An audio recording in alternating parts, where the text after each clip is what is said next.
Lloyds Bank have made it their mission to acquire 50,000 homes in the next decade.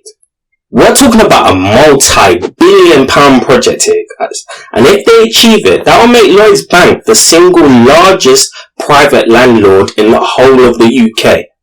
So for those of you guys that like to play Monopoly and, getting the big red hotels, well, guess what? Lloyds really want to do this in real life, guys. Because that's basically what it allowed them free reign of doing, monopolising the property market over here in the UK. Especially if they're the UK's largest private landlord people. They can really set their own terms and their own prices too. And whilst we may not have access to this magnitude of money, billions of pounds, true investors, they think less of the why and more of the how. How can we make money from this piece of information? And I believe the answer to this lies in Lloyds Stock. But before we talk about what Lloyds can do in the future, let's talk about what the stock's actually doing right now, guys. But before we go explaining things in detail, make sure to back the channel, guys, by liking this video, sharing it too, and subscribing with the notification bell on as well. Now, onto where we left off, Lloyds Stock with the ticker symbol LLOY.L in the London Stock Exchange. And at this time of recording, guys, they have a share price roughly around 45p. Yeah, you heard me correctly, 45p. But when you look at the share price movement, to the masses, it can seem like this stock is stagnated. And to some, it can even seem like it's dipped a bit. And yes, the same way you guys are thinking is the same way I thought when I first found this out.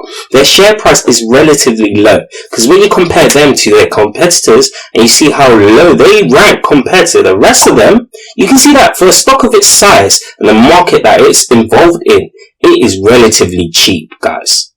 But when you compare Lloyds PE ratio to, their competitors, they come out pretty much on top, guys, with a PE ratio around 7, heavily implying that it is undervalued because it's the lowest amongst their competitors. Could this be an indication that Lloyds has a lot of potential to fulfill, especially if they acquire all these properties? In my honest opinion, guys, from a surface, it does seem good. But let's really dive into things by looking at their financials. And beginning with their income statement, you can tell that Lloyds is very hot and cold throughout the years. Their revenue, i.e. the net interest income, has really jumped around throughout the years, with the largest of them all coming from 2018. And you can say a similar thing for their total interest expenses and non-interest expenses too. It's a roller coaster ride, just depends what year you're going to really fall on. But one thing that is consistent, and not for the good guys, is that their net income has been decreasing for the last 3 years and significantly too. Hopefully the balance sheet will look better than this.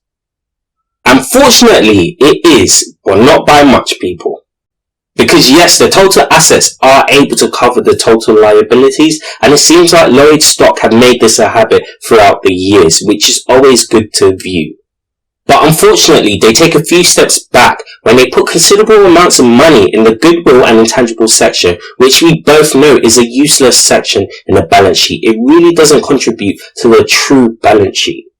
But fortunately though, when you take this section out of the balance sheet, it still looks fairly stable, which is a minimum requirement any investor should ask for. But what fortune will the cash flow statement bring us?